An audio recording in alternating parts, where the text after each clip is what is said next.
Baik, Assalamualaikum warahmatullahi wabarakatuh. Perkenalkan, nama saya Iva Nurhadia dengan NIM A1C2211092, kelas C S1 Keperawatan, Fakultas Keperawatan dan Kebidanan, dengan dosen pengampu Ners Imran Pasar.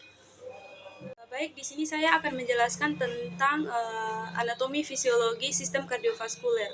Yang pertama itu ada pengertian dari sistem kardiovaskuler. Baik, di sini saya akan menjelaskan pengertian dari sistem kardiovaskuler. Sistem kardiovaskuler merupakan sistem transportasi tubuh atau sistem peredaran darah atau proses pengedaran berbagai zat yang diperlukan tubuh sekaligus pengambilan zat yang diperlukan untuk kemudian dikeluarkan dari tubuh. Komponen kardiovaskuler itu terdiri dari tiga. Yang pertama itu ada jantung, terus yang kedua pembuluh darah, dan yang ketiga itu darah. Di sini saya akan menjelaskan pengertian dari jantung. Jantung adalah organ vital yang berfungsi sebagai pompa darah untuk memenuhi kebutuhan oksigen dan nutrisi ke seluruh tubuh. Apabila jantung mengalami gangguan peredaran darah dalam tubuh, dapat terganggu sehingga menjaga kesehatan jantung sangatlah penting agar terhindar dari berbagai jenis penyakit jantung. Kan tadi sudah dijelaskan apa itu jantung.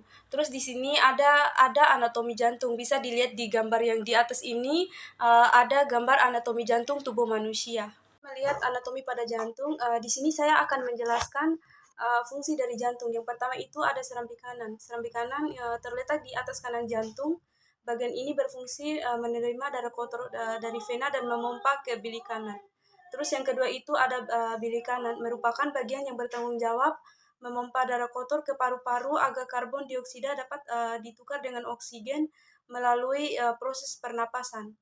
Yang ketiga itu ada serambi kiri. Serambi kiri terletak di atas jantung. Bagian ini bertanggung jawab menerima darah bersih dari paru-paru. Darah bersih adalah darah yang mengandung oksigen. Darah bersih masuk ke serambi kiri melalui pembuluh balik atau vena pulmonalis. Kemudian dipompa ke bilik kiri melalui katup mitra. Terus yang keempat itu ada bilik kiri. Bilik kiri jantung terletak di bawah serambi kiri dan dipisahkan dengan katup mitra. Bilik kiri merupakan bagian jantung yang paling tebal dan bertugas memompa darah bersih ke seluruh tubuh. Kondisi tekanan darah tinggi dapat menyebabkan otot bilik kiri membesar dan mengeras karena bertambahnya beban kerja bilik kiri jantung dalam memompa darah. Bila hal ini terjadi terus-menerus, fungsi bilik kiri dalam memompa darah ke seluruh tubuh dapat terganggu. Baik, yang selanjutnya itu ada struktur jantung. Pembagian jantung itu ada dua. Yang pertama itu superior dan yang kedua itu inferior. Kalau superior itu terdiri dari atrium kiri dan atrium kanan, sedangkan inferior itu terdiri dari ventrikal kiri dan ventrikal kanan. Di sini saya akan menjelaskan apa itu atrium kiri dan kanan dan apa itu ventrikal kanan dan kiri. Yang pertama itu atrium kiri. Atrium kiri adalah tempat penerimaan darah segar dari paru-paru. Kalau atrium kanan itu tempat penerimaan darah tidak segar dari seluruh tubuh. Terus ada ventrikal kanan, tempat memompa darah ke paru-paru. Sedangkan ventrikal kiri tempat memompa darah untuk disebarkan ke seluruh tubuh. Terus ada lapisan jantung. Bisa dilihat di gambar itu ada lapisan jantung epikardium dan yang kedua itu miokardium dan yang ketiga itu endokardium. Fisiologi jantung terdiri atas beberapa bagian, yaitu satu sebagai pompa darah, terus yang kedua itu siklus jantung, terus yang ketiga bunyi jantung, terus yang keempat debaran jantung atau debaran apeks, terus yang kelima itu denyut arteri, yang keenam efektivitas jantung. Terus selanjutnya itu ada sirkulasi jantung. Sirkulasi jantung dapat dibagi menjadi dua bagian besar, yaitu sirkulasi sistematik dan sirkulasi pulmonal. Namun demikian terdapat juga sirkulasi koroner yang juga berperan sangat penting bagi sirkulasi jantung. Baik, yang pertama itu sirkulasi sistematik. Satu, mengalirkan darah ke berbagai organ tubuh. Terus yang kedua itu memenuhi kebutuhan organ yang berbeda. Terus yang ketiga memerlukan tekanan pemulaan yang besar. Yang keempat banyak mengalami tahanan. Terus yang kelima itu kolom hidrostatik panjang. Terus sirkulasi pulmoner. Satu hanya mengalirkan darah ke paru, terus yang kedua itu hanya berfungsi untuk paru-paru, yang ketiga mempunyai tekanan permulaan yang rendah, terus yang keempat hanya sedikit mengalami tahanan, yang kelima itu kolom hidrostatiknya pendek. Terus sirkulasi koroner, efisiensi jantung sebagai pompa tergantung dari nutrisi dan oksigen yang cukup pada otot jantung itu sendiri. Sirkulasi koroner meliputi seluruh permukaan jantung dan membawa oksigen untuk miokardium melalui cabang-cabang intramiokardial yang kecil.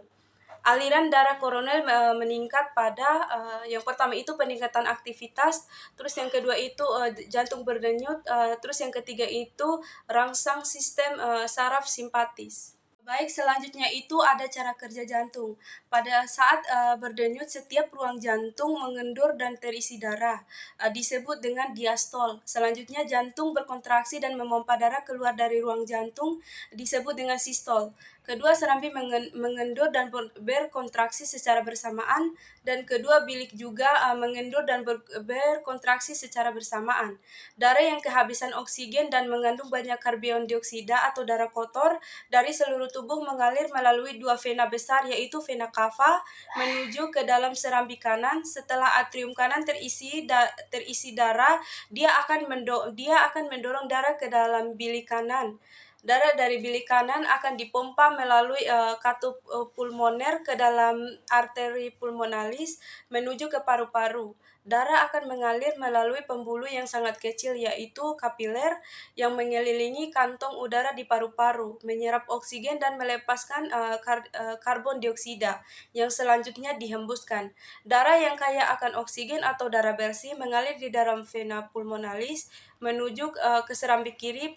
Peredaran darah di antaranya di bagian kanan jantung, paru-paru dan atrium kiri disebut sirkulasi pulmoner.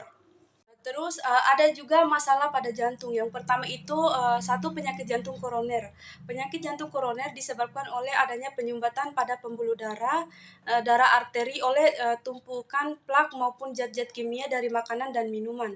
Terus yang kedua itu ada kelainan irama jantung. Merupakan kondisi di mana laju irama jantung tidak normal, laju dapat terasa terlalu cepat, terlalu lambat atau ritmenya tidak teratur.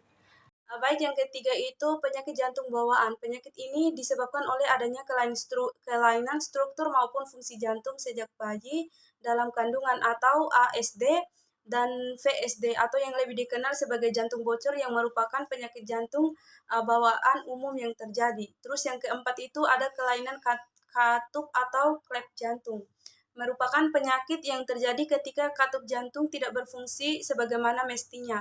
Katup jantung yang tidak berfungsi dengan baik dapat menyebabkan darah dapat mengarah balik dan sulit keluar dari jantung, dan menyebabkan terbentuknya lubang kecil pada sekat jantung yang disebabkan jantung bocor. Terus yang kelima itu gagal jantung.